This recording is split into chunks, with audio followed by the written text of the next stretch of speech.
آج ہم 9 شعبان کے اعمال بیان کرنے جا رہے ہیں، اور خداوند متعال سے دعا ہے کہ خالق کائنات ہم سب کو عمل کی توفیق عطا فرمائے۔ پروردگار ہماری مشکلات کو آسان فرمائے، ہماری تمام تر جائز دعاؤں کو پروردگار قبول فرمائے۔ 9 شعبان کے اعمال میں سب سے پہلے روزوں کا بیان نبی اعظم صلی اللہ علیہ وآلہ وسلم بیان فرماتے ہیں کہ جو شخص ماہ شعبان کی 9 روزے مکمل کرے گا تو سوال و جواب کے وقت منکر اور نکیر اس پر مہربان ہو جائیں گے۔ تو کیا مقام ہے روزے دار کا جو 9 روزے مکمل کرتا ہے؟ قبر منکر پر منکر نکیر آتے ہیں، اور قبر مومن پہ والد شبیر آتے ہیں۔ نہ کرو سوال مجھ سے مرکد کا، ہٹو ہٹو کے جناب امیر آتے ہیں۔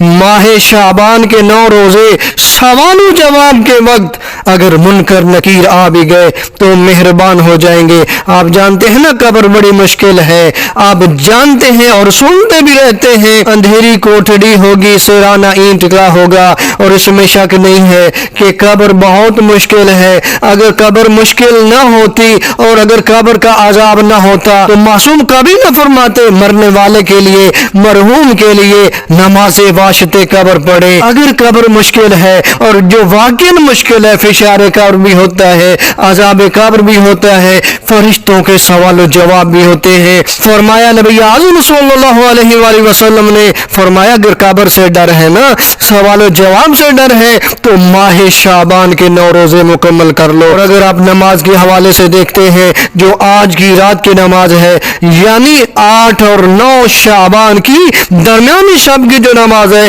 نبی اعظم صلی اللہ علیہ وآلہ وسلم بیان فرماتے اگر کوئی شخص ماہ شعبان کی 9ویں شب میں 4 رکعت نماز پڑھے، یعنی 8 اور 9 شعبان کی درمیانی شب میں نبی فرما رہے جو 4 رکعت نماز پڑھے، ہر رکعت میں الحمد کے بعد 10 مرتبہ سورہ نصر یعنی اذا جاء نصر اللہ والفتح یعنی یہ سورہ نصر کی تلاوت کرے تو خداوند عالم حتماً اس کے جسم پر آتش جہنم کو حرام کر دیتا ہے، اور خداوند عالم ہر آیت کے بدلے اسے 12 شہیدوں کا شہدائے بدر میں سے ثواب عطا فرماتا ہے۔ اور اسی اعتبار سے علماء کا ثواب بھی اسے ہر ایک آیت کے بدلے میں 12 علماء کا ثواب بھی عطا فرمائے گا۔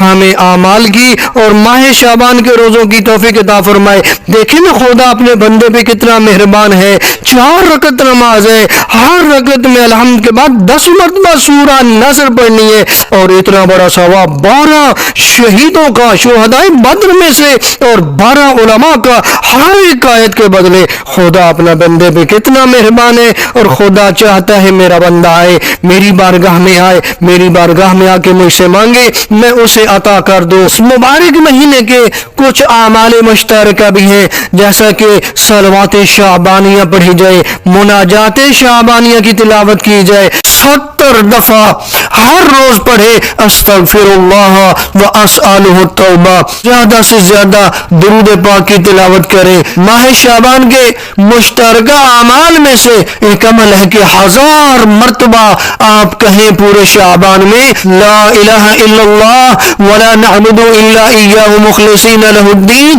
ولو کرہ المشرکون۔ اس کا ثواب کیا ہے؟ فرماتے ہیں کہ جو شخص مقررہ تعداد میں یہ ذکر کرے گا اس کے نامہ اعمال میں 1000 سال کی عبادت کا ثواب لکھ لیا جاتا ہے۔